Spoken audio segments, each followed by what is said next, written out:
Mabiyayang umaga po sa ating lahat. Lagi pong mabiyaya ang bawat araw, actually bawat oras, bawat minuto.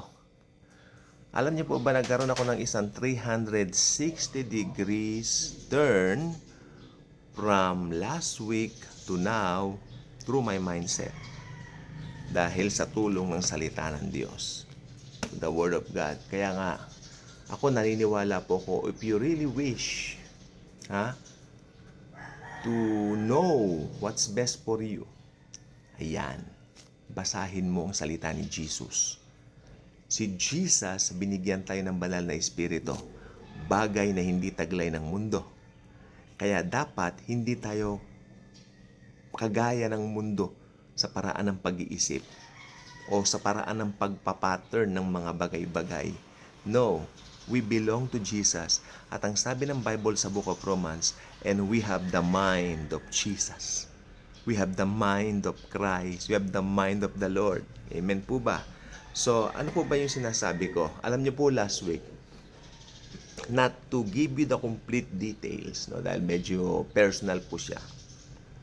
Pero, nakinig ako last week sa maling boses na alam nyo, pag dumarating ka sa situation at ikaw ay down, tapos yung mga taong supposed to be magsasuggest sa'yo ng maganda, isinasuggestan ka ng pangit.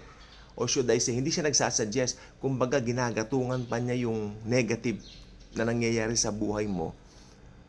Walang pumapasok na pananampalataya doon. Lalo na, makinig kayo mabuti lalo na kung yung mga taong yan ay unbelievers. Ibang mag-isip ang mga unbelievers. No. Pag nagsalita ang mga unbelievers, halimbawa, oo nga, wala na tayong pera.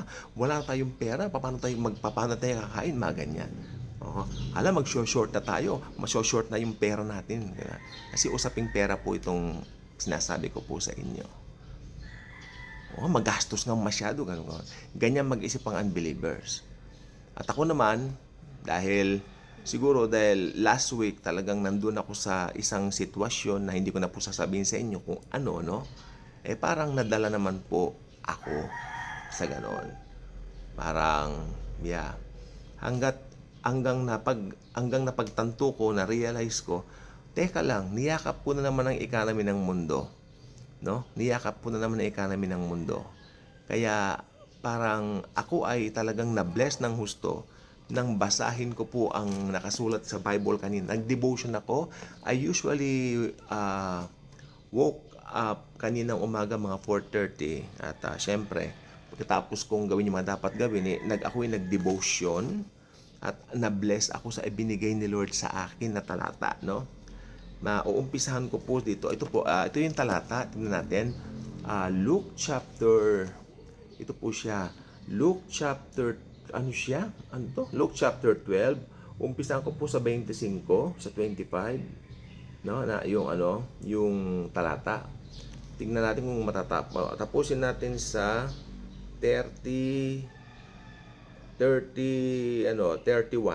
Okay, 25 hanggang 31 ng tingnan natin ng Luke chapter 12. Okay, umpisa ko po sa 25. Ito po nakalagay dito na bless ako ng husto. Promise. And which of you by worrying can add a single hour to his lifespan? If then you cannot do even a very little thing, why do you worry about other matters?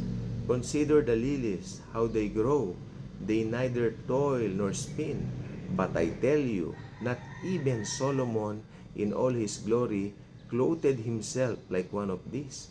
Si Solomon po, pinakamayamang hari dati, pero hindi rin siya nakapagdamit ng ganong kagandang mga damit na ipinipresent ni Lord dito. Okay? Yan na po. Tingnan po natin. Sabi niya rito, saan na ba ako?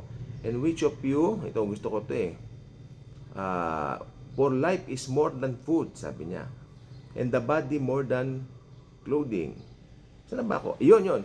And which of you by worrying can add a single hour to his life? If then you cannot do even a very little thing, why do you worry about other matters? Consider the lilies, how they grow. They neither toil nor spin. But I tell you, not even Solomon in all his glory clothed himself like one of these. But if God so clothes the grass in the field, which is alive today and tomorrow is thrown into the furnace, how much more will He clothe you, you men of little faith? Okay? And do not seek, ito yung striking sa akin, ito pala siya. Ito siya, magkasunod siya. 29 tsaka 30, ito yung striking dito. Tignan nyo yan ha. And do not seek what you will eat and what you will drink. And do not keep worrying. For all these things the nations of the world eagerly seek. But your Father knows that you need these things. But seek His kingdom, and these things will be added to you. Alam niyo itong verse 30, itong verse 30, tingnan niyo ha. For all these things the nations of the world eagerly seek. Sasalin po ng mas mababa rito yung NLT. Pag ito ay talagang gagamitan mo ng terminology natin ngayon, unbelievers po ang sinasabi dito. Ipaparaphrase ko po siya. Sabi niya, ito ang sabi ni Jesus dito, do not worry about what you will eat or what you will drink. Sabi niya, for all these things are the concerns of the unbelievers. Or sa ibang salin, these are the concerns of the unbelieving world. Pero hindi naman tayo unbelievers, di ba? We are believers. How come nagkakaroon tayo ng mga maling kaisipan? Isa pong bagay dyan yung pakikinig o pakikisalamuha natin sa mga unbelievers. I'm not saying huwag kang makisama sa kanila, pero yung mga ideas nila, yung mga opinions nila, hindi ka dapat palamon doon. Kasi iba yung isip nila sa isip natin. Iba na po tayo. May pagbabagong naganap sa atin. Di ba? Ang unbelievers po talaga, nakafocus lang sila sa mundo. No? Although minsan nai-intimidate tayo. Ito talaga, bakit hindi ba kayo nai-intimidate? Na parang nakikita mo, parang teka, umaasenso yata sila. Parang gan. Dumarating yan. Pero not until bumalik ka sa salita. Dahil dito sa salita ng Diyos, makikita mo yung linaw o kapahayagan na talagang gustong ipahatid ng Panginoon po sa atin. Na tayo, wag na tayong titingin sa panlabas na anyo, tignan natin yung katotohanan ng kanyang mga pangako sa atin. Mga salita po niya. No? Yan, maliwanag ito. Hindi na po kailangan ito ng mas malalim na ano. Ang hinahanap ng mundo talaga, material things. We need material things kasi ito naman nagsasabihin ko. Nandito pa rin po tayo sa mundo. Ito ang gusto ko sabihin. Nasa mundo tayo pero hindi ang mundong ito ang ating tahanan, ang langit. Bakit? Yung mga unbelievers din naman nasa mundo sila at hindi rin ito ang tahanan nila. Impyerno. Di ba? Bakit? Hindi sila mamatay? Kasi parang ang kaisipan natin dati ganito believers kami. Taga-langit kami. Parang gusto mong sabihin yung mga unbelievers taga dito rin sa lupa. Hindi rin sila taga rito Mamatay din sila Sa impyerno. Taga-impyerno sila. Diba? Ganun yun. Diba?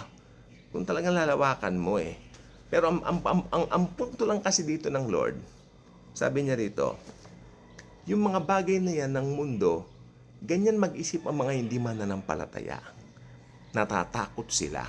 Actually, ang gustong iano ni Lord dito, ang gusto niyang ilinaw dito, ang mga hindi mananampalataya natatakot doon sa outcome o magiging outcome ng kanilang buhay kasi wala silang katiyakan. There's no assurance sa kanila. Tayo, believers po tayo, may assurance. Kaiba tayo sa kanila. Kaya wag tayong umakto na parang sila. Sapagkat ang mind nila ay mind ng isang natural na tao. Pero sa ating mga believers, ang napakaganda na sinasabi ng Book of Romans, we have the mind of Christ. Ka-good vibes ka na ba? O hindi ka ba ka-good vibes? Magdesisyon ka na maging ka-good vibes. Pakiclick mo ang subscribe button. Pag na-click mo na yan, no-notify ka ng YouTube kung meron tayo mga bagong videos dito sa ating channel. At syempre, wala tayong ibang pag-uusapan kundi si Hesus Kristo, ang kanyang tinapos na gawa sa krus at ang kanyang kabutihan sa bawat isa sa atin. Thank you. God bless sa ating lahat.